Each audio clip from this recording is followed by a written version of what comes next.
पहिल्या दिवशी बातमी चालली टीव्हीवर की 6 लोक विमान प्रवासामध्ये होते. नंतर मृतदेह जे सापडले ते 5 लोकांचे सापडले. तिथे थोडीशी शंका मला जाणवली. तर पूर्वी मी देवगिरीला पण जाऊन आलो त्याच्यानंतर. तिथं जे काही लोकं होती, त्यांच्यातल्या चर्चा मी ऐकल्या की साधारणपणे माळरानावर जर कागदं पडलेली आहेत बारामतीच्या, तर कागद जळलेल्या अवस्थेत का नाही? 6 लोकं आले तर 5 लोकांच्या डेड बॉड्या कशा सापडल्या? पहिल्या दिवशी बातमी जी दाखवली गेली, ती 6 लोकांची दाखवली गेली. बीजीसी न्यूजनी ती बातमी दाखवली. तिथल्या पायलटची हिस्ट्री ही तो ड्रिंकर होता. त्याच्यानंतर ते म्हणतात की आम्ही पायलटमध्ये दोघं जण काही ट्रॅफिकमध्ये अडले. नंतर काही लोक मग ते 2 पायलट बदलले गेले.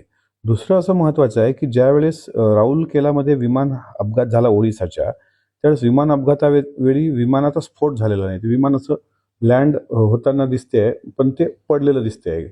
ओडिसा के राऊरकेला में विमान हादसा, 9 सीटर विमान क्रॅश. आता 9 सीटर विमान क्रॅश झाल्यावर तिथं कुठं स्फोटाचे धूर दिसत नाहीत, पण जिथं अजितदादाच्या विमानाने सीसीटीव्ही घेताना म्हणजे ते पलटी घेताना दिसतंय, ते पडल्यानंतर काही वेळानंतर मग त्याचे 5 ते 6 वेळ त्याचा स्फोट होणं आणि त्याच्यानंतर अजितदादाची तिथं बॉडी न सापडणं. आता घड्याळ पहिल्या दिवशी काय दाखवलं गेलं मीडियामध्ये की त्या घड्याळावरून ओळख पटली.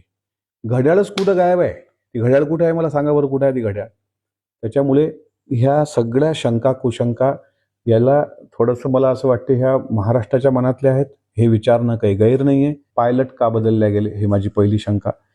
मूळ पायलट जे होते त्यांना उशीर यायला का झाला हे दुसरी शंका. पहिल्या दिवशीचा दादांचा दौरा हा दुपारी 2 नंतर होता. त्यानंतर त्यांनी पक्षातल्या लोकांना भेटीसाठी वेळ राखीव ठेवला होता. मग 1 सेकंदही शांत न राहणारे दादा रात्री 10 वाजेपर्यंत त्यात कोण दादांना भेटलं.